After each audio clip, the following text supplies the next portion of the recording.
Good morning. It's Monday morning, October 22nd, 7:20. Headed up to Lexington for work. Shouldn't be a long day. Lexington is about 30 miles northwest of Gaston. Now, where I live, this takes me right past Gaston to get up to Lexington. I don't know if it's Gaston or Gaston. So if you live there, I apologize if I'm butchering the name. So yeah, hopefully today at work won't be too long to where I can actually stop by because I got a couple things to do back in my city.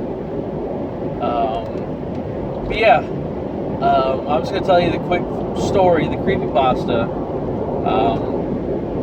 and kind of why it stuck with me. Not just because it was near me, but like there's little details that whoever wrote it either I really think they lived there, because I mean you can get all this information from Google Maps, but there's some of it that you kind of have to live in the city to get, So, but anyway, so this guy, he moves to Gaston, and he's at 304 Dixiana Avenue, and he said he always will remember that address because it was carved into the driveway, but it was carved block, so that if you looked at it upside down, 304 looked like the word hoe.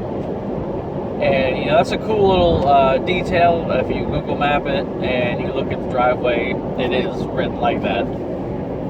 So anyway, so he doesn't know anybody, and so he takes his skateboard. And like so these little details it's kind of weird to put in there. I'm not saying this is a true story, but they're little details that, to me, make it way more believable.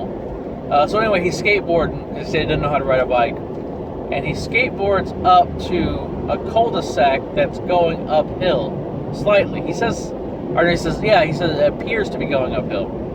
Now that's a super weird detail. When I looked where I think that cul-de-sac is, it looks a little bit like uphill, but I mean, from the Google Street View, it's really hard to tell. But it's the only one that is not going downhill. So that too is one of the things that made me think that whoever wrote this lived there, because, just from the street view, that's not a detail I would put in there because it's not overly obvious. So anyway, he meets this guy who's a big horror buff that lives in the cul-de-sac. They don't give his address or what house it is. They said it's like a ran-down looking house. And I don't know when this was written, so I didn't look for like an old looking house because it could have been renovated. But anyway, the guy, him and his friend teaches him to ride a bike, and they ride to a forested area. Now, when you look at the satellite view, there's really only one forest area that you could ride to. It is just right north. It's 2 streets up. It looks like there's a sand pit, like not a quarry, but like in the story they say like there's some sandy hills and there's a sand pit, but it's not where it looks like they went, but it's kind of to the side. But anyway, they go there, and the guy tells us, the narrator hears from his buddy the story of Hangman Hill, where Roy Terrence lived in the shack.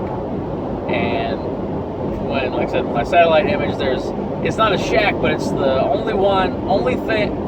I only found one place that's in the middle of a forested area, and I posted a picture of that on my Instagram. And it tells a story like Roy Terrence, his wife left him, and he hung himself on a telephone pole. And if you sit on the hill and you look up at night, and it happens to be the hour that he killed himself, you'll end up hanging on the pole. Now, what also got me too was they don't give the exact time of the murder, or not murder, but what time he hung himself. But like they give all these other tiny details, like it's a bunch of little hills, there's a creek running through.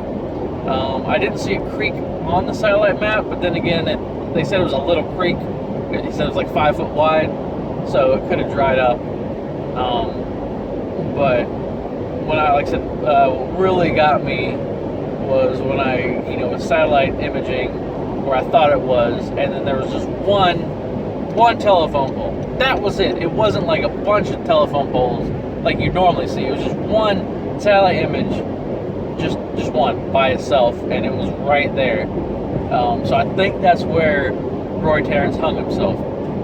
Now, when I googled Roy Terrence, nothing really came up. The Creepypasta didn't even come up. So, but yeah, so what I'm going to do is hopefully if I have time today, when I come back from Lexington, stop by Gaston and just go drive through that neighborhood and just kind of get an idea. And on the day, whenever I have really free time this week, probably one of the nights, maybe even tomorrow night, I will try to explore the forested area because it looks like it's fenced off. So I'm gonna try to see what I can get into. But anyway, that's just the intro for what I'm gonna be doing. Like I said, it was a cool little creepypasta. It's situated near me, and all these little details are kind of lining up with if you actually look at the area.